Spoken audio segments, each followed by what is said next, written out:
Hey, what is up, everybody? Welcome to episode 27 to Index Card Insights. Today, we're going to be talking about how to create impactful, prolific content. All right. I am Cam Jennings, and welcome to the show. So, before I get into this, I just want to remind everybody to get over to epicconversions.com, grab your free copy of 12 Secrets. That's 12 mind blowing reveals on AI and online business. It comes with a giveaway license, so if you don't have it, then you're not trying hard enough because that's easy. That's an easy one right there. It's free, it comes with a giveaway license, and it's got some awesome insights in it when it comes to artificial intelligence and succeeding in today's climate. So, anyways, that being said, we're going to be talking about how to create impactful, prolific content. And what do I mean by impactful? I mean content that actually makes a difference for people, right? Actually moves the needle. And then what do I mean by prolific? I mean you do it early and often, right? You're doing it regularly and consistently. We're going to talk about that today. So, how do you create impactful, prolific content? Let's focus on the impactful part first. When it comes to creating impactful content that actually moves the needle on people, I think that what you have to do is you have to start out by writing from experience, not just writing, right, but creating video, creating audio. Start with what you know, right?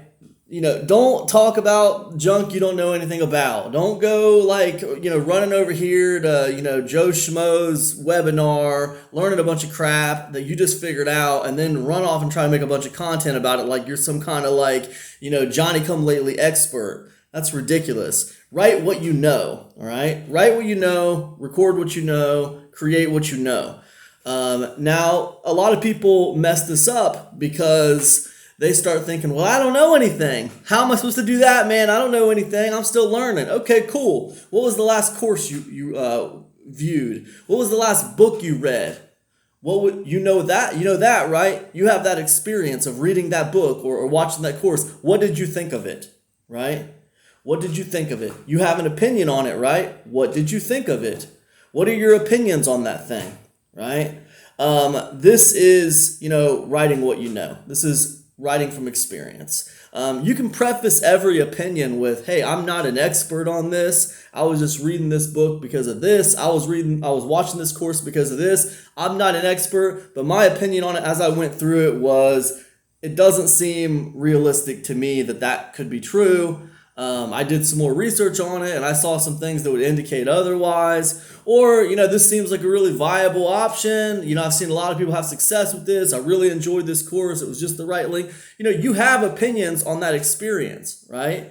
So I say, start with writing what you know. Now, in addition to courses you've been through and trainings that you've been through and books that you read, what about things that you've tried online that haven't worked for you, right? Now, you might be just getting started. You might be a beginner. You might not have seen any success, but what have you tried? Because I haven't met any newbies that haven't tried anything. A lot of the newer people or a lot of the people I haven't seen have any success, they've tried several things or they've tried lots of things.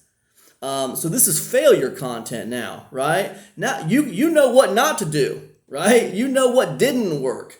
If you examine your last 3 things that you've tried and it didn't work for you, why didn't it work for you? Why did it mess up for you? Tell the story of that content, right? Or tell the story of that experience. That's great content. People want to hear that. And that is experience. It might not have ended with you making millions of dollars, but it ended with you having an experience and you can tell people what happened to you, right? People follow someone on a journey and that's content that people are interested in. I'm talking everything from reading a book to taking a training to trying a new blog, to trying to start a blog or trying to start a YouTube channel, trying to do this, trying to do that. Every experience that you've had. Right? Any kind of experience you had in life that would relate back to online business, motivational style content, inspirational style content, all these experiences matter and they all can push the needle for you as impactful content. If you want to step it up a notch, What can really, really help is you focus on contrarian content. And what I mean by that is experiences you've had or viewpoints that you have that are different than the norm, right? Different than what the majority thinks, right? So let me give you a couple of examples of what I mean. For me, I have a few contrarian beliefs, and I will share 3 of them with you now. The first one is that I believe sales copy is overrated. I believe that what really sells my products is the offer and how I convey it on the sales page. Now, I understand how you convey an offer on a sales page is sales copy. I understand that. But what I'm talking about is sales copy that's like 60, 80, 90 pages long, where you repeat bullet points over and over again, and you tell like 8 zillion stories, and it's just, it's so much, it's overwhelming. That's what I'm talking about, that long form sales copy. I believe that you can convey a great offer, and that great offer will sell itself. As long as you convey it properly on the sales page, you can get in and out in just 2 or 3 pages of sales copy. It doesn't have to be that long. What it needs to do is it needs to be a good offer, right? And the headline, it needs to be captivating. It needs to pull people in. The subhead needs to pull them in further. And then you got the bullet points, you got the features, you got the benefits, and you basically really, really focus on what it's going to do for them. Right? What is the benefit they're going to achieve, right? And that's really basically it for a sales page. It doesn't need to be 80 freaking pages long. That's my opinion. I think that there was a time in history where sales copy really mattered, and it was important for it to be really long because people read it. But in 2023, I don't think people read sales copy like they used to. What I believe is that people look at the headline, they try to capture the big idea, and maybe they skim a little bit and decide if they're going to buy or they're not going to buy. That's it. That's what I think people do in 2023. I mean, what you got to ask yourself is, how long does the average person sit on my sales page? How long does the average person sit on my sales page before they buy or they bounce, right? And however long that is, whether it's 30 seconds, 1 minute, 2 minutes, then all you got to do is ask yourself, how many words can the average person read in that amount of time, right? And if it's like, 1,000 words, then your sales page shouldn't be longer than that because nobody's going to read it on average, right? That's my opinion. That's a contrarian opinion, right? But it's my opinion nonetheless, and I have it because of my experience. I don't have that opinion because I just want to be contrarian. I'm not just trying to be different. I have that opinion based on my own experience. So that's what I would say. Let me give you a couple more examples. I believe email copy is underrated. A lot of my peers don't work hard enough on their email copy. I know personally that I've had people on my email list for years and years and years and years because I built that rapport with them. They know, like, and trust me, and that is largely done with email copy, right? I can write a 300-word email or a 1,000-word email or a 500-word email, and those emails add up. They add up to good relationships with customers that stay on my list for years and years and years. And whenever I ask other marketers how they feel about email copy, they always value analytics over the actual email copy. I think that's a mistake. Now, my opinion is a minority opinion, but I believe email copy is underrated. People don't work hard enough on their email copy. That's my opinion. It's a contrarian opinion. Now, these kinds of contrarian opinions, they pull more people around you because what you have to say is different than what everybody else is saying, right?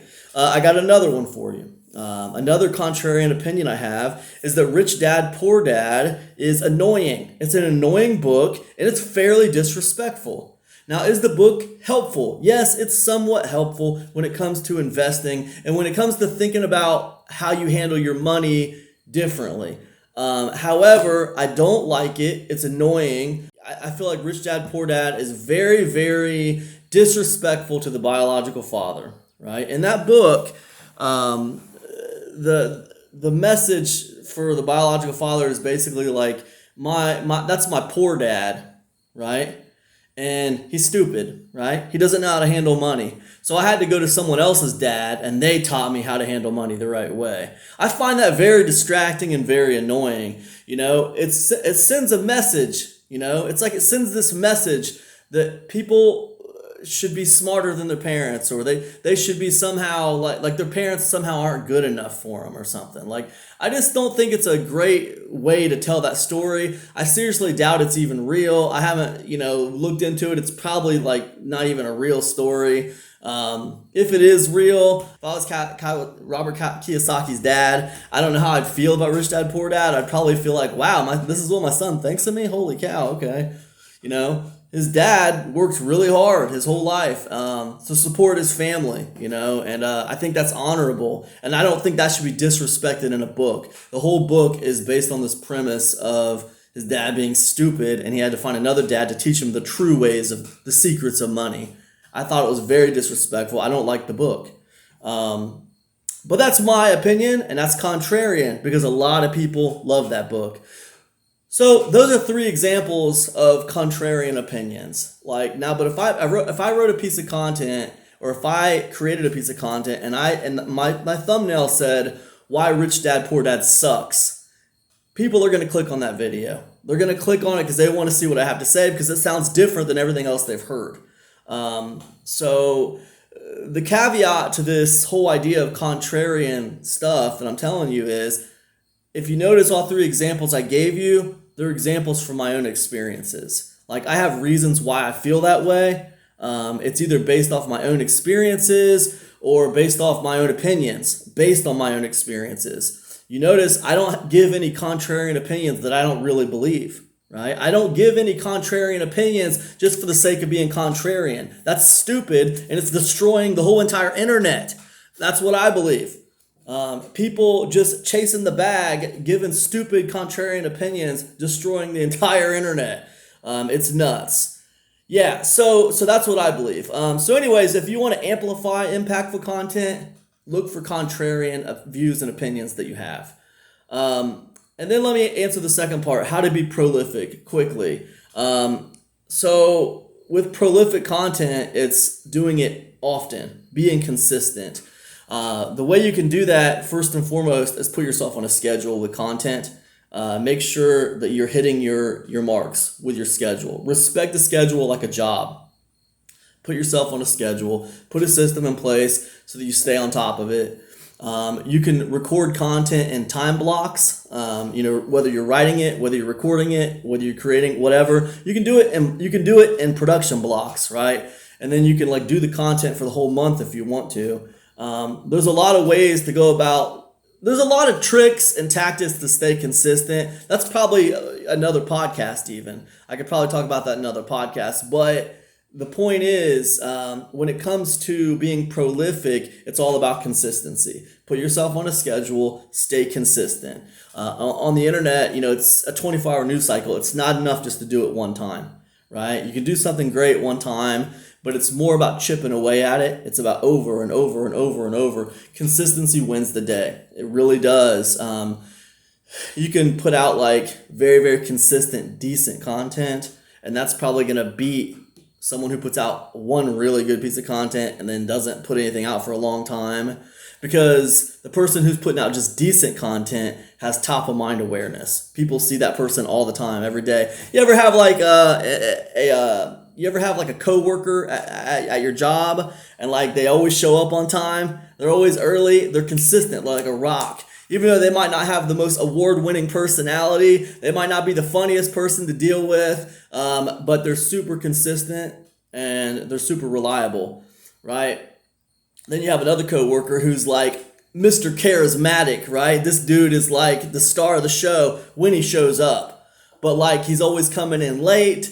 Some days he calls in sick, and it's just you can't depend on the guy, Which one are you going to choose to go with? Which one are you going to choose to promote to manager? Which one are you going to choose to work with? Obviously, we're all going to choose the person who's more reliable and consistent, who can give us a decent work day, right? So that's why, oftentimes, just being consistent and being decent. You don't have to be great. You don't have to every single thing you put out doesn't have to go viral, but just that consistency alone is like a secret weapon, because so many people cannot be consistent. So anyways, I hope this has been helpful to you. If it has, I thank you for listening, and make sure you get over to epicconversions.com. Check out my free report. It's called 12 Secrets, 12 Reveals of AI and Online Business. You're absolutely going to love it. Mind-blowing reveals. They are awesome. You're going to love it. You're going to get a giveaway license when you pick it up. Make sure you get over to epicconversions.com and grab your free copy. Other than that, that's all I got. I'll see you in the next episode of Index Card Insights.